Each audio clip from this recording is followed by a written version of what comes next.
प्रिय आत्मन, आज एक ऐसे महान पराक्रमी भारत माँ के महान सपूत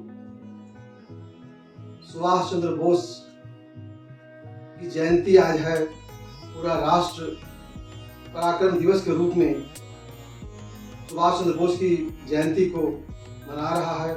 आज पूरे राष्ट्र में चारों तरफ ये गूंज चतुर्दिक फैल रही है। सुभाष चंद्र बोस जिनको नेताजी सुभाष चंद्र बोस कहा जाता है।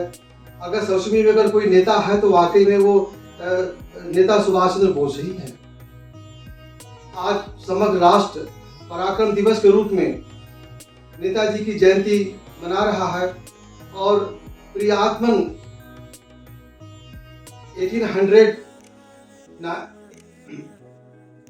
1897 में कटक में सुभाष चंद्र बोस का जन्म हुआ और उनका पूरा जीवन भारत माता को आज़ाद कराने के लिए, भारत माता को गुलामी की जंजीरों से मुक्त करने के लिए उन्होंने अपने जीवन का सर्वस्व बलिदान किया।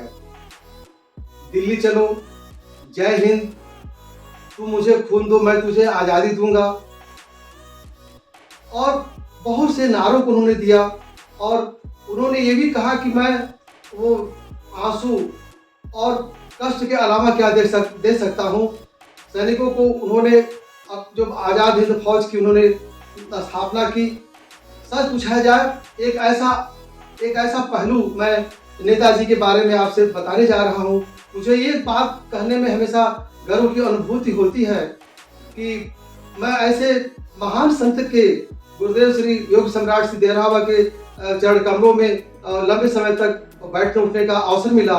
तो उसमें एक ये सुभाष नेताजी के बारे में ये बिल्कुल ही अनसुनी बात है, क्योंकि पुस्तकों में ये सब नहीं छपी है।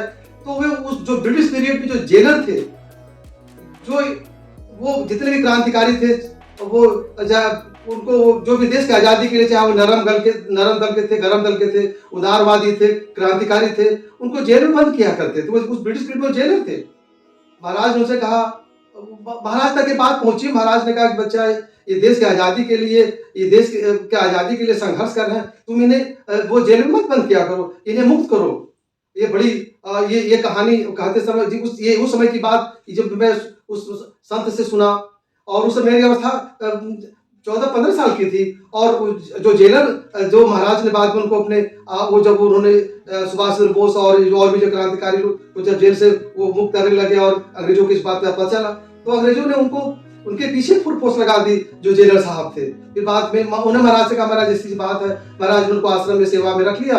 और जिस समय मेरी उनकी मुलाकात हुई, वो उस समय करीब उस 75-80 के राउंड अबाउट रहे होंगे, मेरे साथ 15 साल के आसपास रही। तो उन्होंने ये सब बातों को सुनने का कि कैसे वो बोलते कि देश आज़ाद होगा, ये तो सुन करके ये तो समझ में देश कैसे आज़ाद होगा, कि अंग्रेजों का ऐसा वो था चतुर्थी पूरे दुनिया में। और तो उन्होंने बहुत सारी बातों को चंद्रशेखर आज़ाद के बारे में, सुभाष चंद्र बोस के बारे में, भगत सिंह के बारे में, और वो जवाहरलाल जी के बारे में, पर वो तमाम लोगों उस समय तो वो हम लोग घंटों बैठ कर सुनते थे।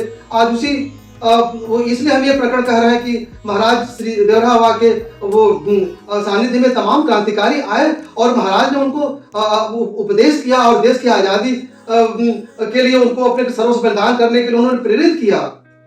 नेताजी सुभाष चंद्र बोस युवाओं के प्रेरणा स्रोत। उन्होंने 21 अक्टूबर 1943 में आज़ाद हिंद सरकार की स्थापना किया। उसी के तहत आज़ाद हिंद फौज का भी उन्होंने वो स्थापना किया। और फिर बाद में वो सेना उनकी 4 जुलाई 1944 को जब कूच करती है, वो बर्मा जिसको म्यांमार कहा जाता है। जब मैं नागालैंड में नवोदय विद्यालय में टीचर के रूप में था, तो जी जहाँ से उनकी सेना मूव की है, नागालैंड वो एक स्थान है, वहाँ लिखा हुआ है कि आज़ाद हिंद इस स्थान से गुजरी, वहाँ पर वो मॉन्यूमेंट बना हुआ है। मैं इस अपने को बहुत भाग्यशाली समझता हूँ कि जगहों को देखने का भी हमको अवसर मिला।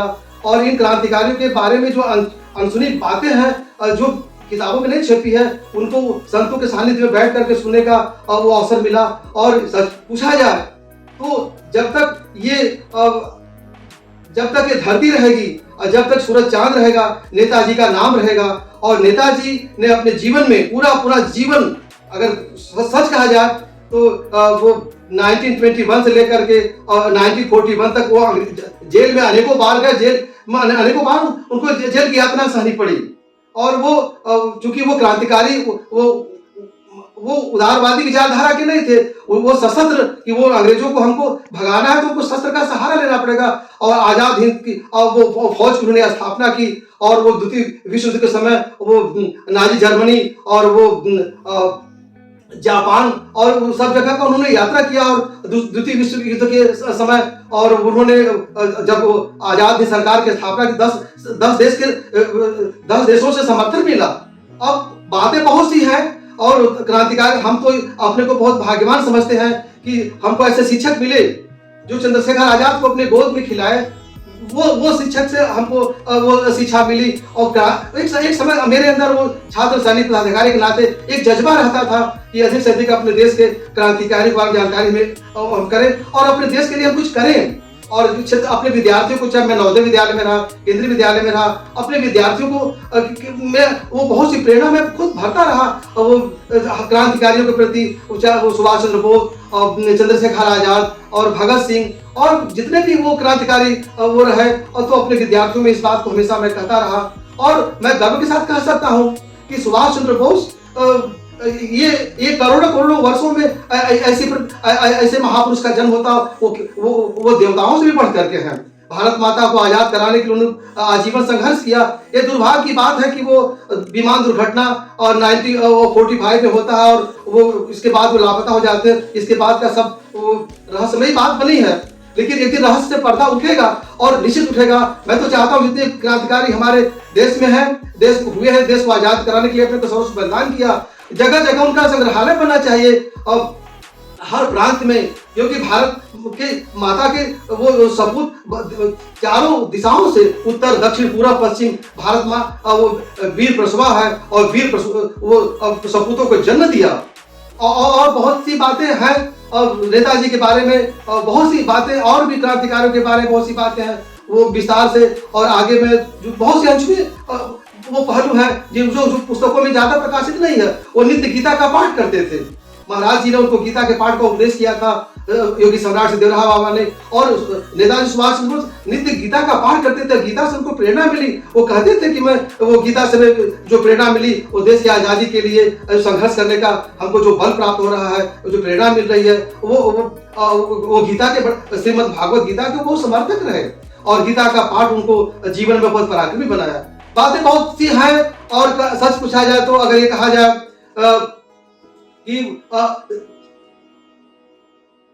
केवल हम आदर्श की बातें न करें, आज देश को आवश्यकता है इन महान वो सपूतों की पुनः देश को एकजुट करने के लिए, देश को हर तरह के हर तरह से शक्तिशाली बनाने के लिए आज इन महान विभूतियों की बड़ी आवश्यकता है। हम इनके आदर्शों पर चलें, युवाओं के प्रेरणा स्रोत रहे। युवाओं में उन्होंने जो प्रेरणा भरी और पूरे समग्र वो विश्व में उन्होंने जो अपना एक प्रतिमान स्थापित किया, वह अद्वितीय है। और सचमुच में जब तक वो ये धरती धराधाम रहेगा और जब तक सूरज चांद रहेंगे, नेताजी का नाम रहेगा। और वो उनका एक, चाहे वो उदारवादी विचारधारा के लोग रहे या क्रांतिकारी, दोनों लोगों का एक ही वो मकसद था कि देश आजाद हो। और वो आजादी के कुछ 2 वर्ष पहले ही वो विमान दुर्घटना, वो क्या होता है, लापता हो जाते हैं। और बात वो अभी वो रहस्य ही बना हुआ है, लेकिन एक दिन रहस्य से पर्दा उठेगा। अधिक क्या दिल भर जाता है नेताजी के बारे में, क्योंकि वो हमने बहुत कुछ जो सुना है और वो बहुत कुछ कहने में भी वो थोड़ा वो गला रुध जा रहा है। और भविष्य में मैं नेताजी के बारे में और सी बहुत सी बातों को, मैं तो एक पुस्तक ही लिखना चाह रहा हूँ और वो उन चीजों को लाना चाह रहा हूँ। आज मैं यही, जहाँ शक्ति बल नहीं वहाँ आदर्श रोते पछताते हैं। ऋषियों को सिद्ध तभी मिलती जब पहरे पर स्वयं धनुधर राम खड़े होते हैं। तो नेताजी से प्रेरणा लेकर के हमारे युवाओं को सच पूछा जाए तो चाहे वो समाज सुधारक हो, चाहे वो राजनेता हो, सबको मुझसे प्रेरणा ले करके और ये भारत माता को हर तरह से ताकतवर बनाने के लिए हम प्रगतिशील रहना चाहिए। और हम आज अपना यही बात कहेंगे, इन शब्द में मैं अपना श्रद्धा सुमन नेताजी के चरण कमलों में ये कह करके कि जीवन में संघर्ष पला हो, संघर्षों में हो जब प्राण, तब उन प्राणों से होता है नवयुग का निर्माण। जय हिंद, जय नेताजी।